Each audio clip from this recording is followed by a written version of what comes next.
Mal McPherson, and I'm doing my PowerPoint presentation on prison sentencing reform, specifically the First Step Act.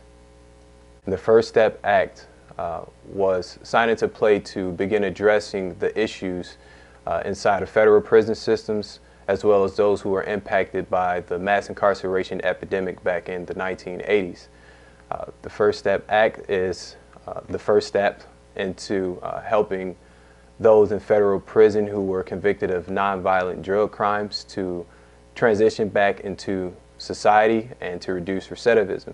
And so in 1973, I believe, Nixon allocated over $1 billion into the DEA, or which we know as the Drug Enforcement Administration, to combat the war on drugs.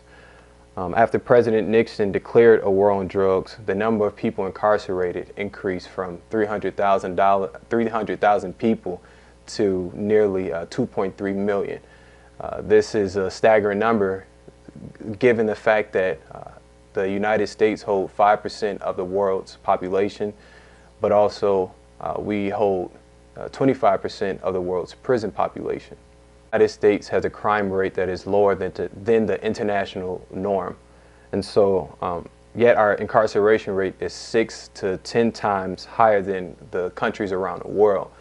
Now, in an interview with one of Nixon's, I believe it was the domestic police's staff, he kind of alluded to the fact that the war on drugs was an ulterior motive for Nixon to be reelected and keep his job. And also, the ineffectiveness of the prison controlled the mood of most Americans who agreed about the change. And if you are all familiar with the policy process and how to get policy reform on an agenda, you have to influence the national mood. And so prison reforms and the fact that prisons weren't actually reforming those individuals that it was intended to reform, the country responded. And they responded by saying, if we are to achieve an effective justice system that protects and enhances public safety, we also have to respect human dignity. And rehabbing the prisoners was number one on their agenda. It is important to note that although Donald Trump signed this bill into play, Obama quietly shaped the prison reform. And so we shouldn't be misled by the Republicans' rhetoric. So President Barack Obama will be the first person in 36 years to leave the office with a smaller federal prison population than any other president.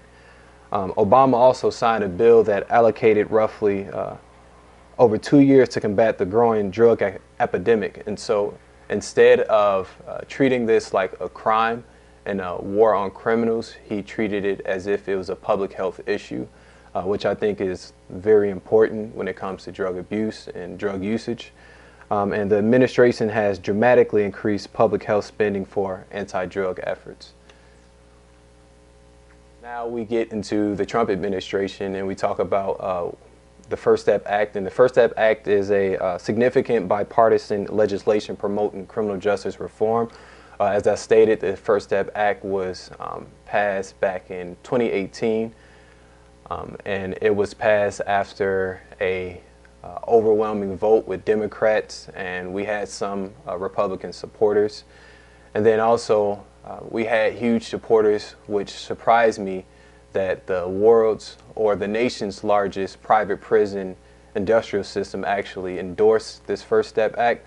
And also Trump's son, or his son-in-law, I'm sorry, he was a huge advocate of the First Step Act, or just prison reform in general, because his father was incarcerated in federal prison for about a year for a white-collar crime. And so as a senior key advisor, he did a lot of the heavy lifting to get this act passed, and he did a lot of lobbying for it. All right. So the First Step Act will transform the operation and processes of federal correction and reentry. The processes include reduction in recidivism, and so a new risk and a needs assessment will be developed to assess the recidivism risk and individual need of all federal prisoners. Incentive for success. The First Step Act will give those prisoners incentives for completing recidivism reduction programs that are implemented in the system. Confinement, the First Step Act will no longer require those individuals that are pregnant to be shackled. We also have correctional reforms. So one of the huge part of the First Step Act is to put those individuals closer to their homes within, I think they said it was a 500-mile radius.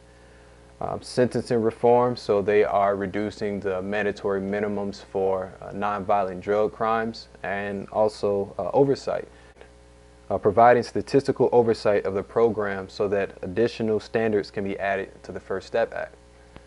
This is the end of my presentation. I hope you all are well informed about the First Step Act, and I decided to do the First Step Act mainly because we hear about prison issues, we hear about recidivism, but we don't hear about the steps that are being taken behind the scenes to kind of reform these issues.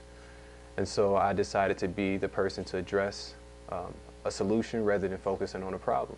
Again, my name is Jamal McPherson, and I thank you for watching my presentation.